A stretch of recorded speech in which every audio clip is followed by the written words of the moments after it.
We're going to take a look at segment proofs. Now, I know the word proof kind of has some stigma to it, but I remember a college professor reminding me often that a proof is nothing more than showing that something is true, okay? What we're going to focus on in this lesson is taking your thought process, writing it down, and then converting that into some formal math.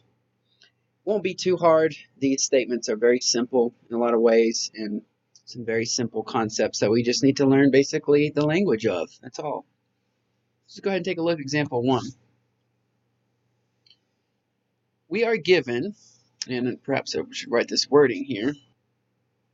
All right, we are given the following information. ED is congruent to EG. So what I like to do as we are given a diagram and given information is to go ahead and mark it on the actual diagram. So ED would be this red segment right here, and EG would be, I'm going to go ahead and do the same color, red.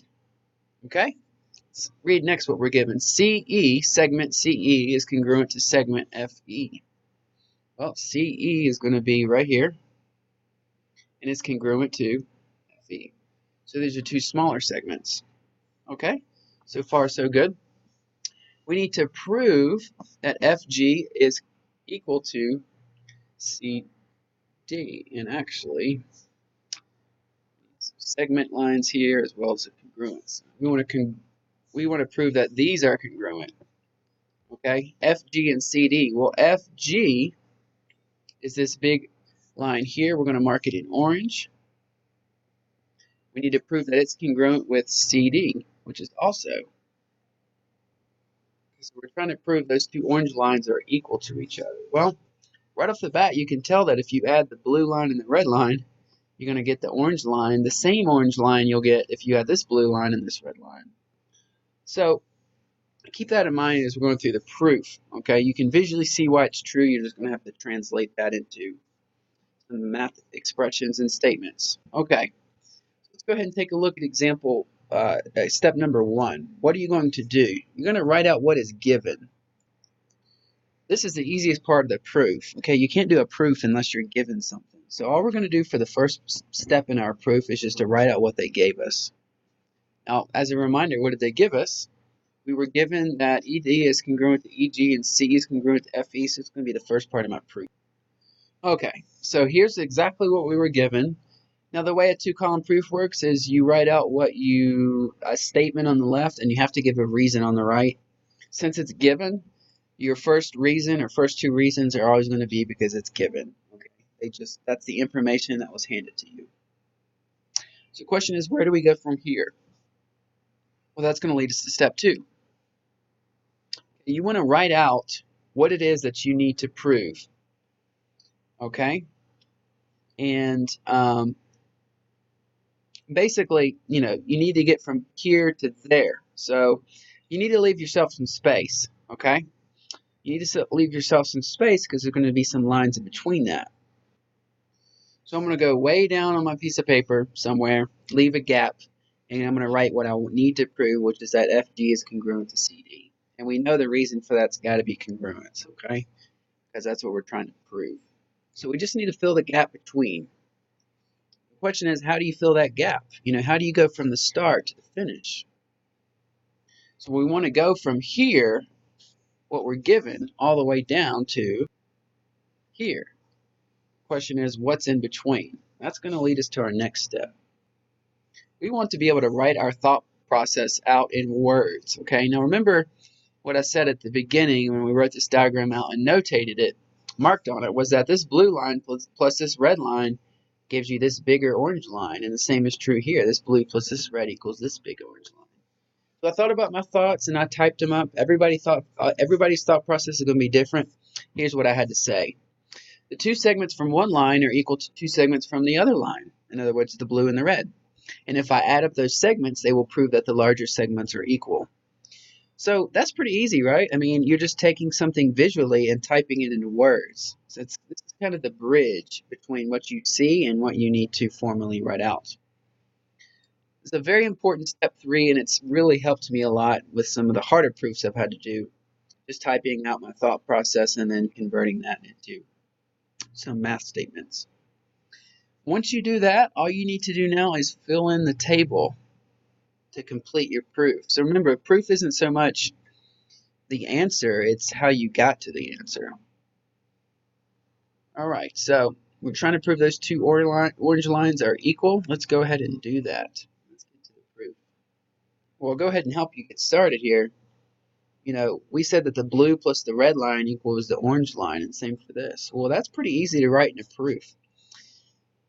FE plus EG equals FG, right? And that's just because two smaller segments add up to make a bigger, and the same can be true here. CE plus ED equals CD. So again, you're just taking this information, converting it into some math expressions. So let's take a look. All right, so here I have my next two lines in my proof. Like I said, if you add the blue and the red line, you get the orange line, the bigger orange line, and the same is true for the other line. CE plus ED, those two segments will add up to the bigger segment CD. The reason for that, I call it segment sum. You could call it segment addition, but when you add two smaller segments, they will equal the bigger one. So that's my reasoning. If you notice already, we've already got an FG and a CD in this proof, which is good, because we're just trying to relate these two things. We want to say they're equal to each other. Well, this is a great start, okay? Now all we need to do is figure out how to relate this stuff over here. How do these all relate? Well, fortunately, we have some given information, right? We are given, for example, that CE is equal to FE. So if I were to replace this, would it not be one step closer to looking like this? And that's good, right? Because that deals with this. So you're just trying to relate these two. Okay, so the next thing we're going to do is replace CE with FE because that was given to us. Okay, we were given that CE is equal to FE. Going back to the diagram, looks like this. Okay, CE is equal to FE. So, sometimes too it helps to kind of bounce back and forth to make sure you're looking at the proof correctly. Oh, we're going to replace it with FE. And now we have something kind of weird. FE plus ED equals CD.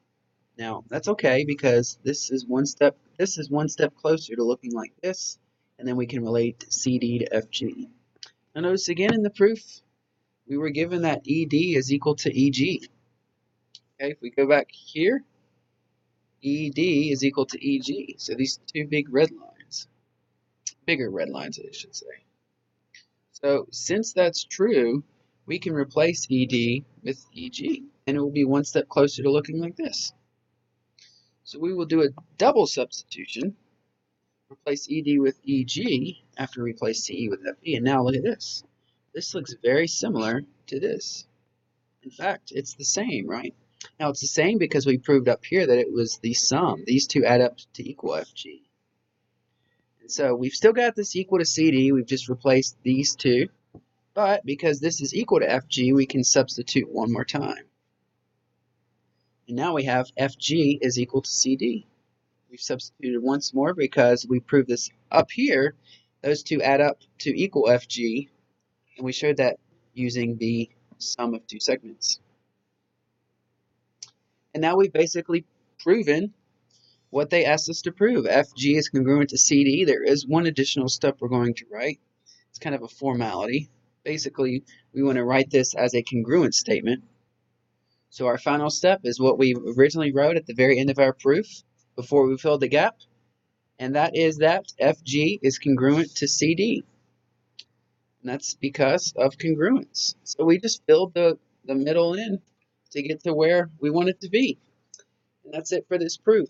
So just remember these 4 simple steps. When you are writing a proof, write out what is given, write out what you need to prove. You're going to have a gap between. That's where your thought process comes in. And then once you write out your thought process, then you're just going to take that and convert it into some math expressions to get from what you were given to where you need to go. In other words, you're just filling in that gap. And that's what we got for this example. All right, that's it for this particular example of a segment proof. If you have any other questions about it, let me know.